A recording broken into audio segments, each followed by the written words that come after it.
어머님, 솔직히 말해서요. 저희 가족이 더 편하게 살려면 어머님께서 좀 양보하셔야 하는 거 아닌가요? 양보? 내가 내 집에서 양보를 해야 한다고? 며느리야. 그럼 너는 여기서 뭐 하나 양보한 게 있니? 어머님, 왜 그렇게 뒤끝이 많으세요? 저희도 애들 키우느라 바빠서 힘들잖아요. 솔직히 엄마도 우리랑 같이 살면서 불편하지 않아?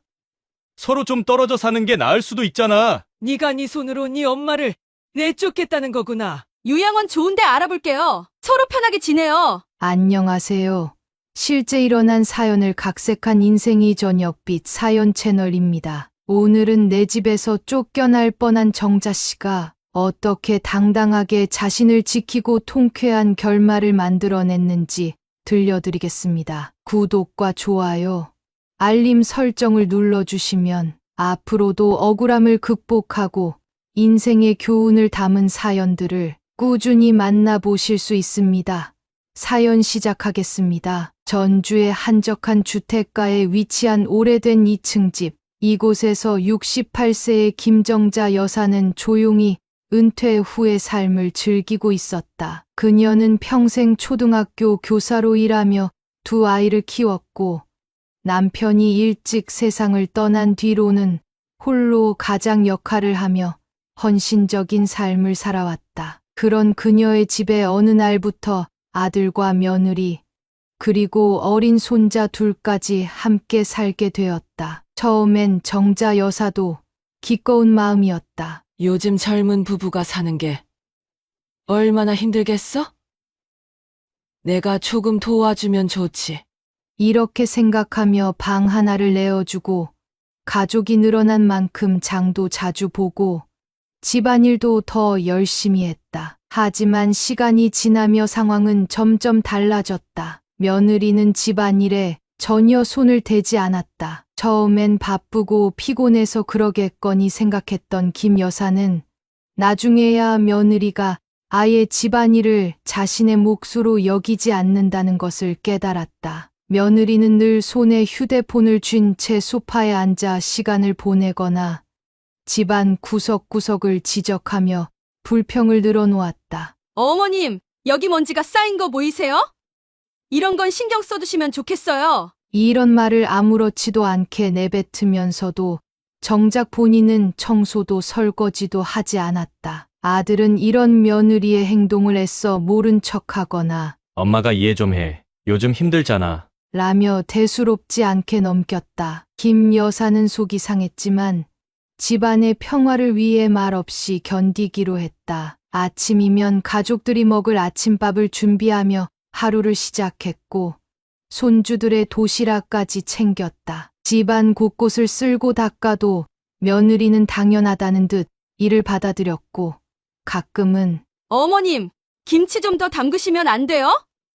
우리 애가 이걸 너무 좋아해서요. 라고 요구하기도 했다. 김 여사는 점점 지쳐갔다. 허리가 아파도 손목이 시큰거려도 누구 하나 알아주는 사람 없었다. 식탁에 앉아 쉬려고 하면 며느리가 퉁명스럽게 말했다. 어머님, 이거 다녀오실 수 있으세요? 애들 간식이 떨어져서요. 그녀는 주섬주섬 가방을 챙겨 들고 또다시 집 밖으로 나갔다. 이게 내가 꿈꾸던 노년의 삶인가? 라는 생각이 하루에도 몇 번씩 들었지만 가족을 위해 희생하는 것이 당연하다고 여겨왔던 그녀는 그저 묵묵히 참았다. 그러나 며느리의 태도는 시간이 갈수록 더 냉랭해지고 날카로워졌다. 어머님, 왜 이렇게 음식이 짜요? 저희 건강 생각 좀 해주세요. 라며 반찬 투정을 하기도 했고 김 여사가 무언가를 해줘도 감사를 표하기는커녕 불평을 늘어놓는 경우가 잦아졌다. 그런 날이 계속되자 정자 여사는 가족이 아닌 하녀가 된 기분마저 들었다. 이제는 하루가 끝나도 뿌듯함이나 만족감보다는 지친 몸과 마음뿐이었다. 그녀는 밤마다 방에 들어가 홀로 눈물을 훔치며 스스로에게 물었다. 내가 정말 잘하고 있는 걸까? 아니면 너무 바보같이 참기만 하고 있는 걸까? 김정자 여사의 참을성은 한계에 다다르고 있었다. 그러나 그녀는 여전히 참고 견뎠다. 아들을 위해서, 손주들을 위해서. 하지만 어느 날부터 며느리의 말투는 점점 차가워지기 시작했다. 처음엔 단순한 불평처럼 들렸다. 어머님, 요즘 집이 좀 복잡한 것 같아요. 저희도 애들이 크니까 공간이 부족하네요. 이런 말을 듣고도 김 여사는 가족이 다 함께 살다 보면 그럴 수도 있겠거니 하며 넘겼다. 그러나 이런 말은 점점 더 빈도가 잦아졌고 며느리의 표정과 말투는 은근한 불편함을 감추지 못하고 있었다. 며느리는 점차 직접적인 표현도 서슴지 않게 되었다. 어느 날 저녁, 온 가족이 모여 식사를 하던 자리에서 며느리는 뜬금없이 말을 꺼냈다. 어머님, 요즘은 독립해서 사시는 어르신들이 많다고 하더라고요. 또래분들끼리 어울리시면서 지내시면 훨씬 편하실 텐데요. 순간 식탁은 얼어붙었다. 김 여사는 젓가락을 들고 멍하니 바라보며 며느리의 말을 곱씹었다. 아들은 눈치를 보며 말을 삼켰고 어린 손주들은 아무것도 모른 채 그저 밥을 먹고 있었다. 며느리의 이런 말은 이후로도 계속되었다. 저희도 아이들 방이 부족해서 힘들어요. 어머님께서도 따로 사시면 더 좋으실 텐데요. 처음엔 간접적으로 돌려 말하던 그녀는 이제는 노골적으로 김 여사를 나가달라는 요구를 하기 시작했다. 김 여사는 속으로 분노를 사기며 아무 말 없이 고개만 끄덕였다. 며느리는 한숨을 쉬며 아들을 바라봤다. 그날 밤 아들은 김 여사에게 조심스럽게 말을 꺼냈다. 엄마, 우리 좀 얘기해요. 아들은 거실로 어머니를 불러내더니 머뭇거리며 이야기를 시작했다. 엄마도 아시잖아요. 요즘 집이 너무 좁고 애들도 크니까 공간이 부족해요. 그리고 솔직히 며느리도 엄마랑 같이 사는 게 조금 부담스럽다고 해요. 그는 어색한 미소를 지으며 어머니를 설득하려 했었다. 엄마, 요즘 좋은 요양 아파트도 많잖아요. 저희가 다 도와드릴 테니까 한번 생각해 보시면 어떨까요? 김 여사는 아들의 말에 아무 말 없이 고개를 숙였다. 그 순간 그녀는 아들의 말을 이해하려고 애쓰는 자신이 너무나 초라하게 느껴졌다. 며느리의 요구를 그대로 받아들이며 어머니를 설득하려는 아들의 모습이 마치 자신을 짐짝처럼 여기는 것처럼 보였다. 그날 밤, 김 여사는 침대에 누워 잠들지 못했다. 내가 평생 키운 아들이 나를 이렇게 내모는구나. 가슴 한구석이 무너져 내리는 듯한 통증을 느꼈다. 며느리의 압박은 날이 갈수록 노골적이었다. 주방에서 설거지를 하고 있는 김 여사에게 며느리는 일부러 큰 소리로 말했다. 요즘 저희도 너무 답답해서 집 구경 다녀볼까 생각 중이에요. 넓은 데로 가야 애들도 편하잖아요. 정자 여사는 손을 멈추고 며느리를 쳐다봤지만 며느리는 그녀를 보지도 않고 말을 이어갔다. 어머님께서도 새로운 환경으로 가시면 좋지 않을까요? 친구들도 사귀시고. 김 여사는 더 이상 이 집에서 자신이 설 자리가 없다는 것을 느꼈다. 며느리는 단순히 불편함을 넘어 그녀의 존재 자체를 문제 삼고 있었다. 아들은 그런 며느리의 말에 반박은커녕 조용히 동조하고 있었고 김 여사의 마음은 점점 갈 곳을 잃어가고 있었다. 김정자 여사는 시간이 지날수록 점점 자신이 가족 내에서 짐처럼 여겨지고 있다는 사실을 느꼈다. 며느리의 말은 이제 은유나 돌려 말하기조차 없이 날카로운 화살처럼 그녀의 가슴을 찔렀다. 아들은 그저 멀뚱히 그 자리에 서 있거나 며느리의 눈치를 보며 모른 척했다. 그녀는 마음이 무거웠지만 그래도 언젠가 가족이 다시 화목해질 날이 오리라 믿고 싶었다. 하지만 그런 희망마저 산산이 부서지는 날이 찾아왔다. 어느 날 저녁, 며느리는 모두가 모여있는 식탁에서 무겁고 차가운 목소리로 입을 열었다. 어머님, 솔직히 말씀드릴게요. 이렇게 계속 같이 사는 건 저희도 많이 힘들어요. 어머님께서 이 집을 나가시지 않으면 저희 가족은 편하게 살 수 없을 것 같아요. 그녀의 말은 날카로운 칼처럼 정자 여사의 심장을 찔렀다. 순간 방 안은 정적에 휩싸였고 아들은 고개를 숙이며 입술을 꽉 깨물었다. 정자 여사는 며느리의 말을 믿을 수 없다는 듯 바라봤다. 내가 나가지 않으면 행복하지 않겠다는 게 무슨 말이니? 그녀의 목소리는 떨렸고 손은 식탁 아래에서 자신의 무릎을 꼭 붙잡고 있었다. 그러나 며느리는 주저하지 않았다. 어머님도 아시잖아요. 요즘 저희 얼마나 힘든지. 공간도 부족하고 생활도 너무 빡빡해요. 어머님은 요양원 같은 데서 지내시는 게 훨씬 편하실 거예요. 저희도 도와드릴 수 있고요. 그녀의 목소리는 단호했고 아무런 망설임이 없었다. 아들은 그 말을 듣고도 아무런 반박을 하지 않았다. 오히려 어색한 미소를 지으며 어머니에게 말을 보탰다. 엄마, 그게 나쁜 뜻으로 한 말은 아니야. 그냥 요즘 좋은 요양원도 많고 엄마도 더 편하게 지내실 수 있을 것 같아서. 우리도 힘들고 엄마도 힘드시잖아. 그의 말은 마치 며느리의 주장을 지지한다는 신호 같았다. 정자 여사는 아들을 바라봤다. 그녀의 눈빛에는 분노와 슬픔, 배신감이 뒤섞여 있었다. 하지만 아들은 그 눈길조차 피하며 고개를 돌렸다. 그날 밤, 정자 여사는 잠들지 못하고 깊은 생각에 빠졌다. 내가 이 집에서 나가야 한다니.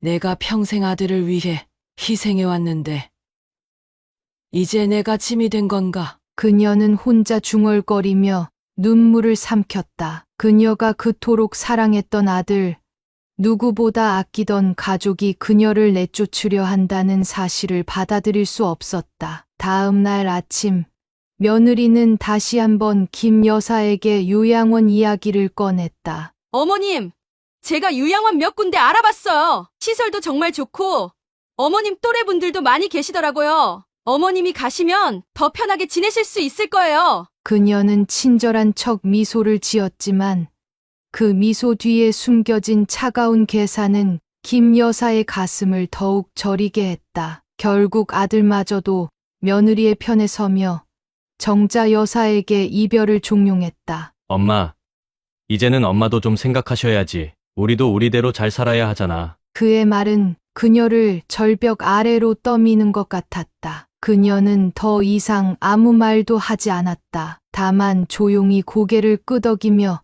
방으로 들어갔다. 그 순간 김정자 여사는 평생을 바쳐 사랑했던 가족이 자신을 이렇게 대한다는 현실을 뼈저리게 실감했다. 그날 밤 그녀는 집안 곳곳을 둘러보며 오래된 기억들을 떠올렸다. 여기서 가족들과 함께 웃고 울었던 수많은 날들이 스쳐갔다. 하지만 이젠 그 모든 기억들이 서서히 무너지고 있었다. 그녀는 결심했다. 더 이상 자신을 짐짝처럼 여기는 사람들과 함께 살아갈 이유는 없다고. 그녀의 마음속엔 아픔과 동시에 단단한 무언가가 자리 잡기 시작했다. 김정자 여사는 며느리의 단호한 말과 아들의 방관적인 태도에 온몸이 무너지는 듯한 충격을 받았다. 가족이라 믿고 평생을 헌신해온 이들에게서 느껴지는 차가운 거리감은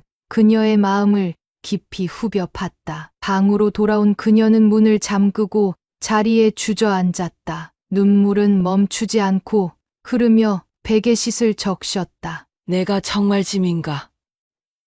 이 집에서 나가야 행복해질 사람들이라니. 그녀는 믿을 수 없는 현실을 부정하며 속으로 되뇌었지만 머릿속 깊은 곳에서는 이미 깨닫고 있었다. 자신이 이 집에서 설 자리를 잃었다는 것을. 한참을 울고 난 뒤 김 여사는 주섬주섬 서랍 속 깊은 곳에 보관해 둔 서류 뭉치를 꺼냈다. 오래된 갈색 봉투에는 그녀의 평생 노력이 담겨 있었다. 손으로 봉투를 열어 안에 들어있는 집 문서를 꺼내들었다. 몇 년 전 남편과 함께 고생하며 마련했던 집.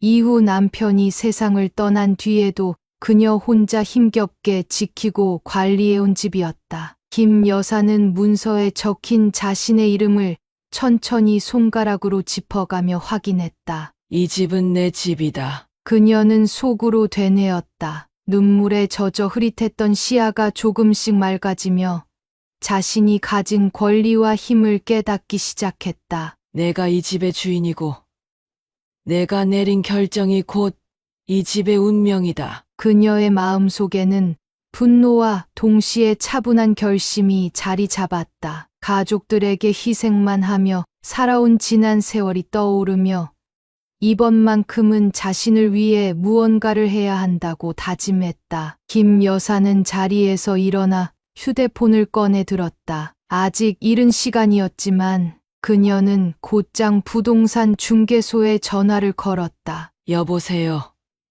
전주에 있는 집을 팔려고 하는데요. 내놓으려면 어떻게 하면 될까요? 그녀의 목소리는 떨렸지만 동시에 단호했다. 부동산 중개인은 자세한 사항을 묻기 시작했고 김 여사는 하나하나 응답하며 집 매각 절차를 진행하기로 했다. 통화를 마친 후 그녀는 서랍에서 집 열쇠와 관련 서류들을 차곡차곡 정리했다. 그녀의 손은 여전히 떨리고 있었지만 마음만은 이전과 달랐다. 이제는 가족들에게 맞서는 것이 아니라 자신을 지키기 위해 싸울 준비가 되어 있었다. 내가 나갈 거라면 이 집에서 너희도 나가야겠지.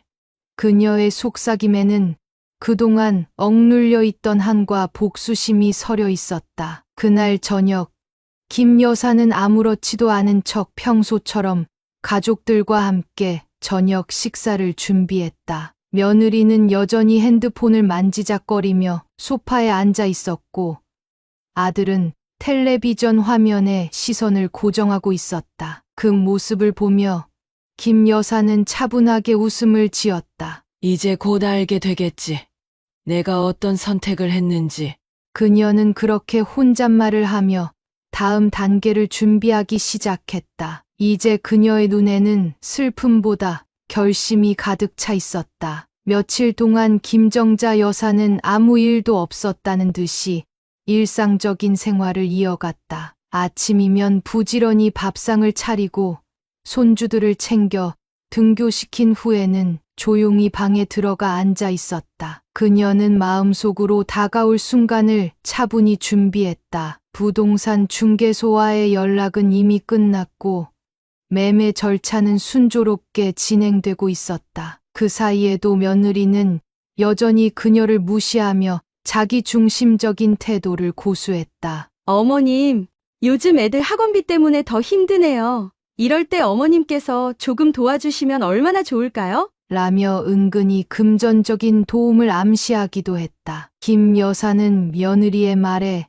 아무 대꾸도 하지 않았다. 대신 미소를 지으며 차를 한 모금 마셨다. 그녀의 평소와는 다른 태도의 며느리는 약간 의아한 표정을 지었지만 별로 신경 쓰지 않았다. 그러나 아들과 며느리가 모르고 있는 것은 이 집이 이미 매물로 올라갔고 관심을 보이는 구매자가 나타났다는 사실이었다. 모든 준비는 끝난 상태였다. 그리고 드디어 그날이 왔다. 저녁 식사를 마친 후 김 여사는 아들과 며느리를 거실로 불렀다. 두 사람은 평소와 달리 단호한 어머니의 목소리에 약간 긴장한 듯했다. 김 여사는 조용히 소파에 앉아 두 사람을 바라봤다. 잠시 침묵이 흐르더니 그녀는 입을 열었다. 너희들에게 할 말이 있다. 나는 이 집을 팔아서 나 혼자 살기로 했다. 너희는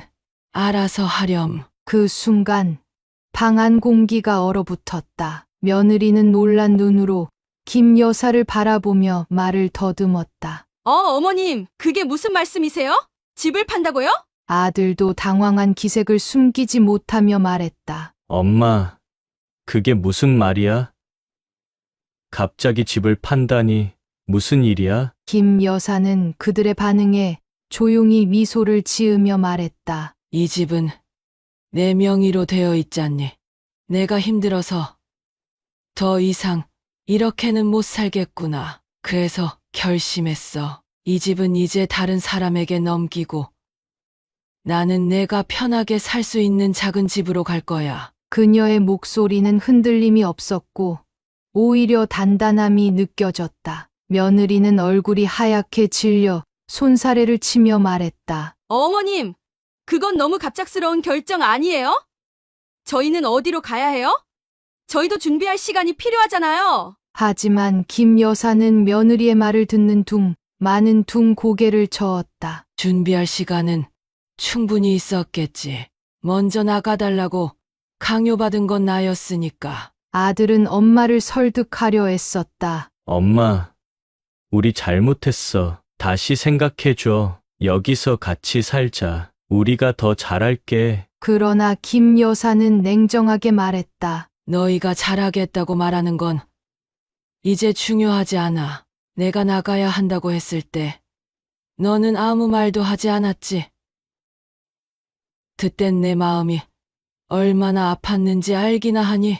아들과 며느리는 한동안 말을 잇지 못했다. 그들은 처음으로 김 여사의 진심, 어린 분노와 상처를 깨닫게 된 듯했다. 며느리는 어찌할 바를 몰라 머리를 감싸 쥐었고 아들은 어머니의 앞에 고개를 숙였다. 하지만 김 여사는 이미 단호하게 결심한 상태였다. 이제 내가 나를 위해 살기로 했다. 너희도 스스로 알아서 잘 살 방법을 찾아보렴. 그날 밤 집안은 무거운 침묵으로 가득 찼다. 아들과 며느리는 무엇을 어떻게 해야 할지 몰라 우왕좌왕했다. 반면 김 여사는 방에 들어가 짐을 정리하며 오랜만에 마음의 평화를 느꼈다. 그녀의 얼굴에는 묘한 여유와 해방감이 서려 있었다. 이제야 비로소 그녀는 자신만의 삶을 찾을 준비를 하고 있었다. 다음 날 아침,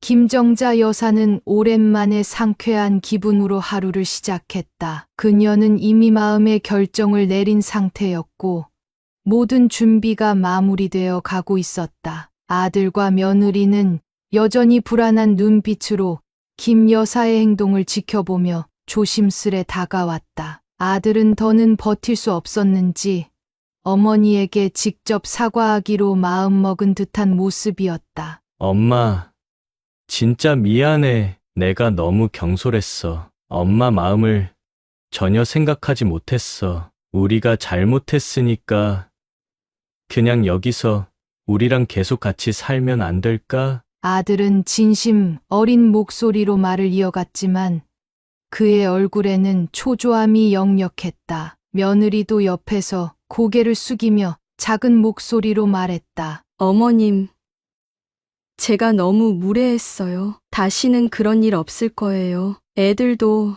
어머님이 필요해요. 그러나 김 여사의 마음은 이미 단단히 굳어 있었다. 그녀는 천천히 고개를 저으며 부드럽지만 단호하게 대답했다. 아들아, 내가 지금 와서 미안하다고 말해도 나는 이미 너무 많이 상처를 받았다. 내가 이 집에서 내쫓긴 것 같은 기분이 어떤지 너는 아마 평생 이해하지 못할 거야. 아들은 당황하며 어머니의 손을 붙잡았다. 엄마, 제발 생각을 다시 해봐. 우리가 진짜 잘못했어. 앞으로는 엄마를 위해 뭐든지 할게. 그러니까 그의 말이 채 끝나기도 전에 김 여사는 손을 뿌리치며 단호한 목소리로 말을 끊었다. 내가 너희를 위해 더 이상 희생할 이유는 없다. 그녀는 아들과 며느리를 똑바로 바라보며 말을 이어갔다. 내가 너희를 위해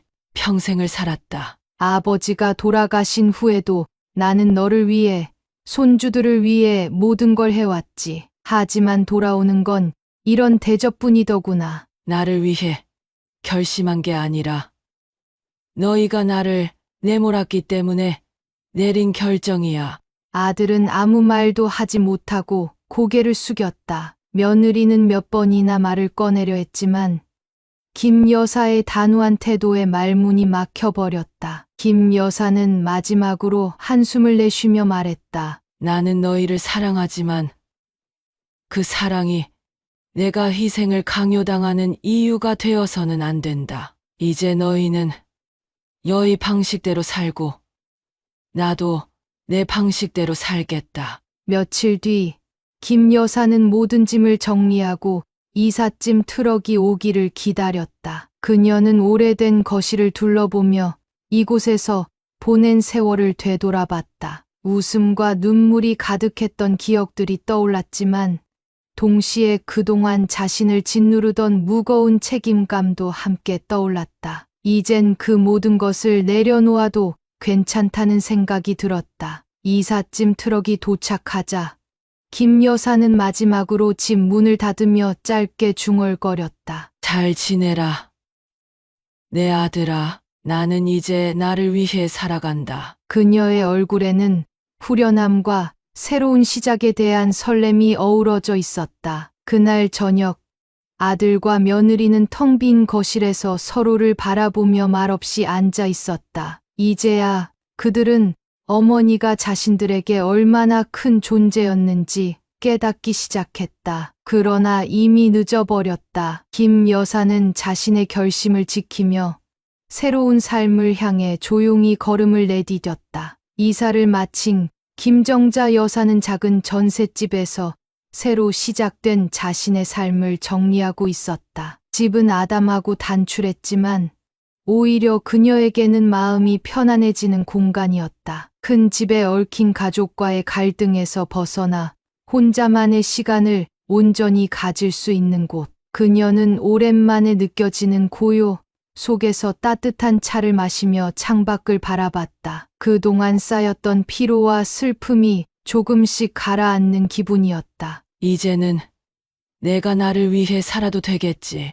그녀는 자신에게 속삭이며 평생 가족을 위해 희생했던 지난 세월을 돌아봤다. 김 여사는 작은 텃밭을 가꾸기 시작했고 동네 도서관에서 독서 모임에도 참여하며 조금씩 새로운 사람들과의 교류를 시작했다. 그녀의 얼굴에는 평온한 미소가 떠오르기 시작했고 가끔씩 가족이 떠오르더라도 그녀는 곧 자신을 다잡으며 생각했다. 그들도 스스로 살아가야 한다. 나도 이제 나만의 삶을 찾아야 해. 그러나 그런 김 여사의 마음을 아는지 모르는지 아들은 점차 어머니가 떠난 집의 빈자리를 실감하기 시작했다. 집안일은 며느리 혼자 감당하기 버거웠고 손주들도 김 여사가 늘 돌봐주던 따뜻함을 그리워했다. 무엇보다도 아들은 자신이 어머니를 얼마나 당연하게 여기며 살았는지를 깨닫게 되었다. 그녀가 매일 새벽 일어나 밥을 준비하고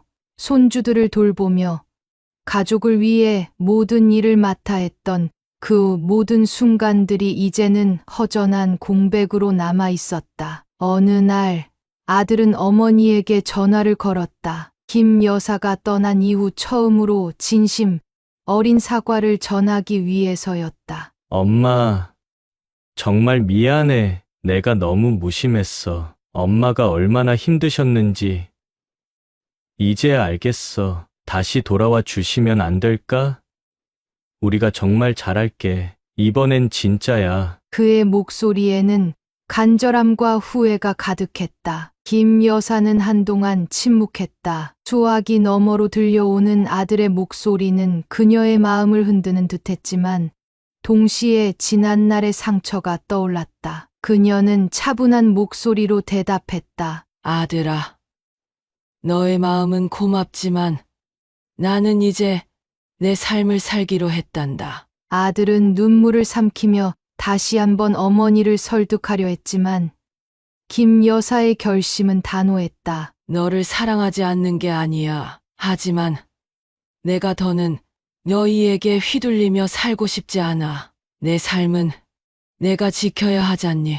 그녀의 목소리에는 슬픔과 동시에 굳은 의지가 느껴졌다. 그 후로도 아들은 몇 차례 더 어머니를 찾아가거나 연락했지만 그녀의 대답은 늘 같았다. 김 여사는 가족에 대한 사랑을 완전히 버린 것이 아니었다. 그녀는 여전히 아들과 손주들을 마음속 깊이 사랑했지만 그 사랑이 자신을 다시 희생으로 몰아가는 것을 허락하지 않았다. 시간이 지나며 아들은 어머니의 결정을 존중할 수밖에 없다는 것을 깨달았다. 그는 비로소 어머니가 자신을 위해 내린 이 결심이 얼마나 힘들었을지 이해하게 되었다. 멀리서나마 어머니의 행복을 빌며 그는 자신이 해야 할 책임을 다하기로 다짐했다. 김 여사는 조용한 아침, 작은 정원을 돌보며 홀로 행복한 미소를 지었다. 가족의 상처는 완전히 치유되지 않았지만